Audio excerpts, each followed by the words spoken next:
So we talk about being a nation that's for God. That's a consensus that we want to renew in this country. A big part of what we do is reestablishing that notion in our public policy and to be able to argue on the basis of public policy those certain truths. We have been looking many years for a Sunday law to be enacted in our land, for the union of church and state to be established, and now that movement is right upon us. In darkness, in secret, behind closed doors, men in high positions have infiltrated the recesses of our free society in order to establish a new religious order. An order in which those that seek to assert the liberty of conscience will be threatened. An order once employed in the old world during the Dark Ages under papal supremacy. America, once thought to be a safe haven of civil and religious liberty, will soon speak with the voice of a dragon. Join us as we uncover the truth behind this movement in preparation for final events.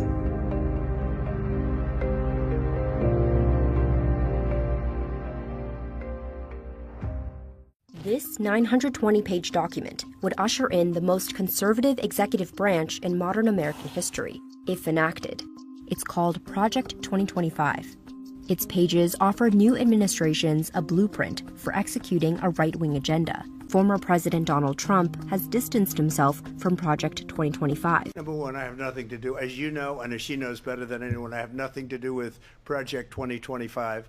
That's out there. I haven't read it. I don't want to read it purposely. I'm not going to read it. Notwithstanding, I expect you to hear 10 more times from the rally, the president, distancing himself from the left's boogeyman of Project 2025. Yeah.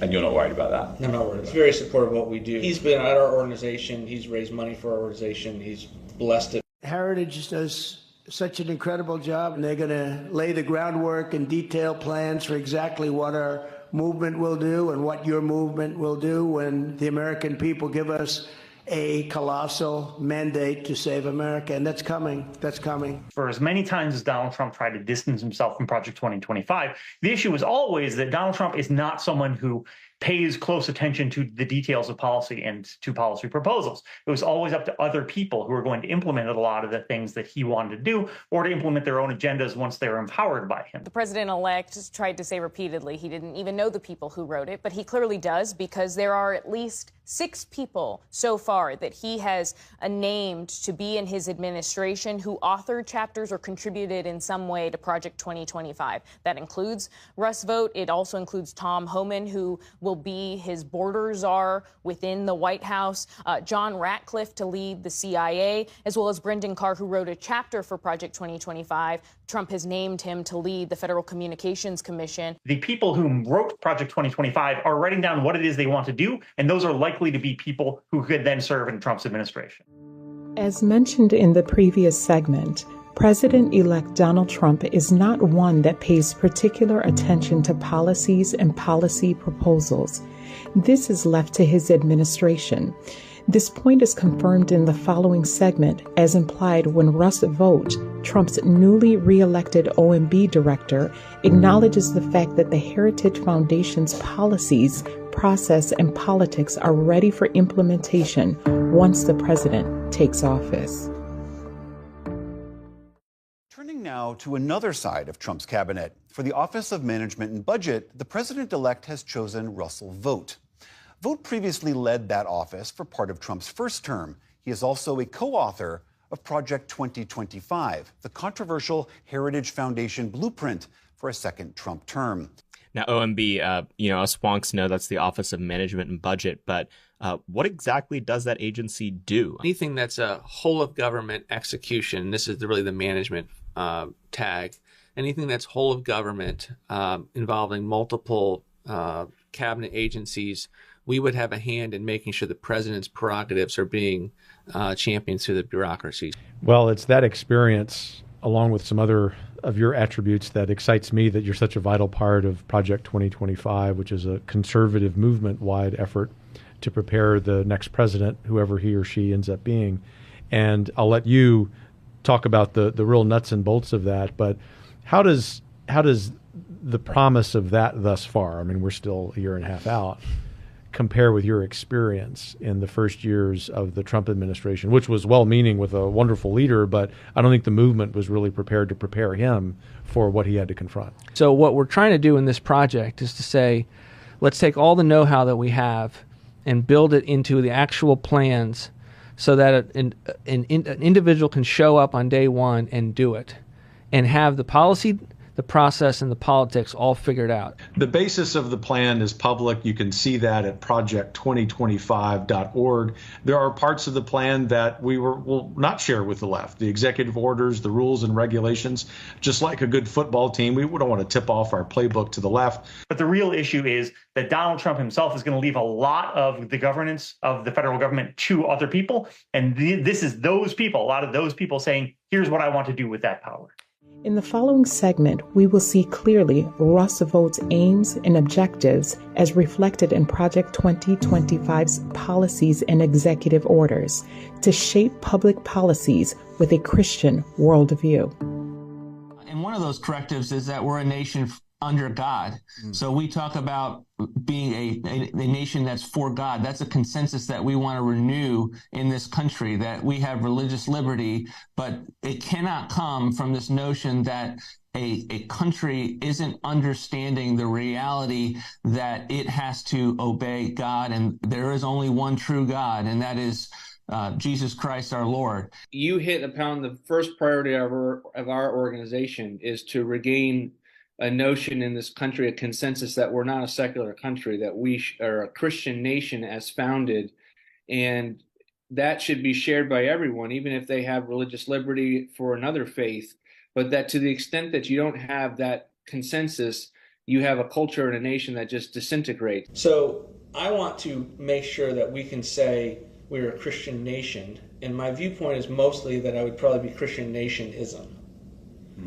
That's pretty close to Christian nationalism. Can we, if we're going to have legal immigration, can we get people that actually believe in Christianity? Is that something? So that is a big part of what we do, is reestablishing that notion in our public policy, and to be able to argue on the basis of public policy those certain truths. And that truth comes from Revelation.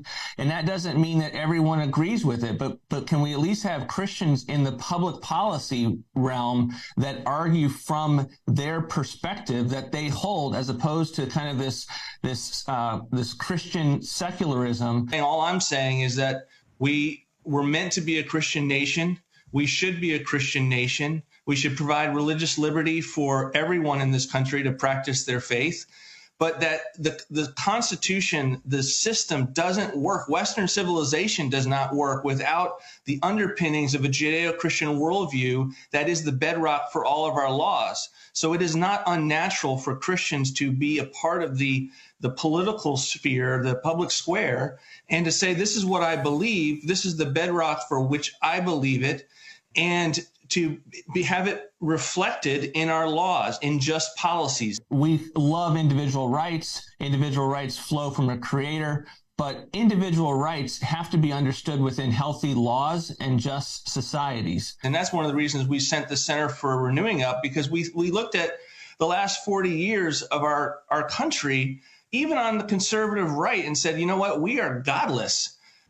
We are largely secular. We think that the economy alone should be the decider of all of decisions.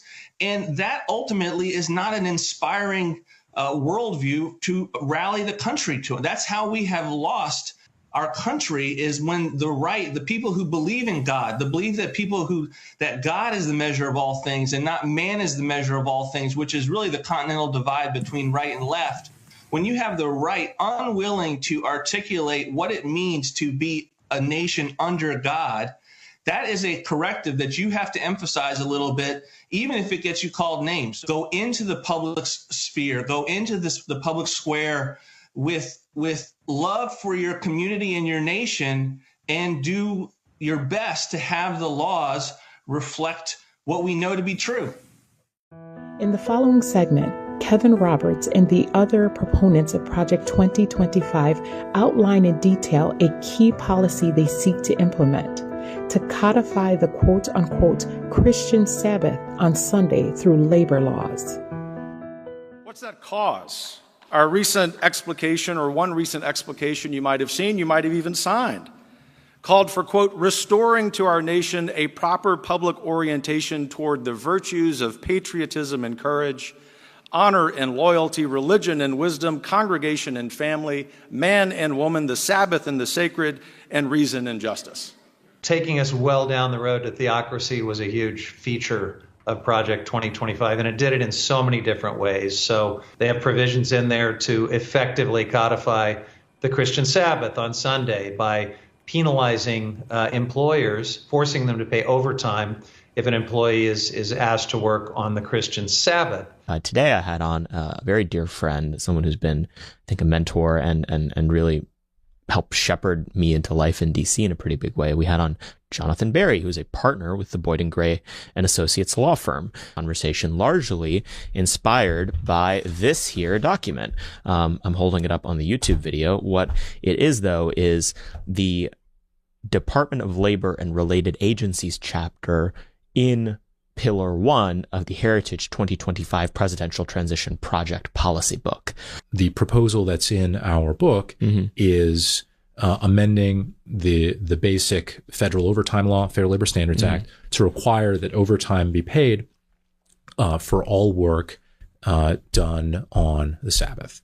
Interesting. Yes. Yeah. So I don't think I don't think Congress has the authority to mandate like a national closing on the Sabbath. That was always a state decision to do that. But let me add, it was always a state decision to do that. The Bible prophesied in the last days, America, the lamb-like beast, will speak as a dragon. In this final segment, we will take a glimpse into the mindset of those behind this movement and the ferocity in which they seek to achieve their agenda. But the notion that we're going to solve this by just going along with the way we've done it for the last 40, 50 years, and our side thinking this is, we just win this court case, everything will be successful. No, we are ready with the types of battle plans that are necessary to save the country. What we're doing here is building not just for 2025, Steve, but for the next century in the United States. And that's why MSNBC and that history professor have lost their ever-loving minds, because they've never seen the political right be this organized, this focused, this rational about taking power and actually using it appropriately, as the Constitution says. We're not going to save our country without a little confrontation. If you're not willing to count the cost, I don't want to serve with you. I really do not want to serve with you in government if you have not been willing to acclimate yourself to the possibility that you will have to spend a night in jail, that you will have to tell your family you may not see me for a while.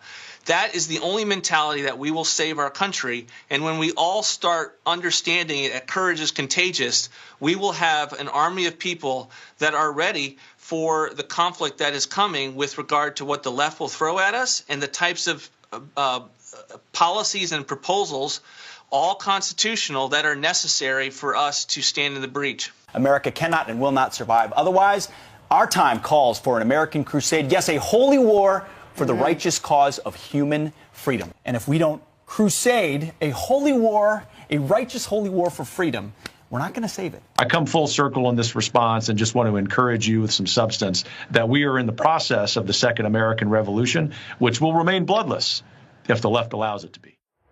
The Sunday movement is now making its way in darkness. The leaders are concealing the true issue. And many who unite in this movement do not themselves see whither the undercurrent is tending. Its professions are mild and apparently Christian, but when it shall speak, it will reveal the spirit of the dragon.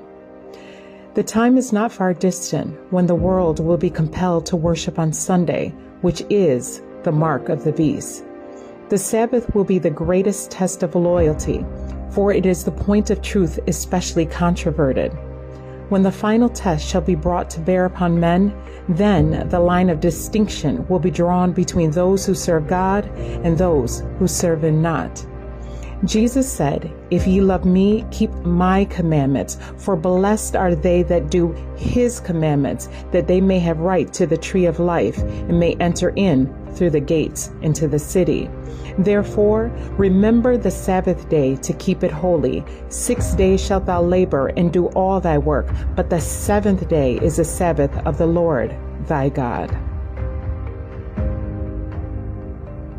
For more information on the topics discussed in this video, please visit our website at www.prophesyagain.org.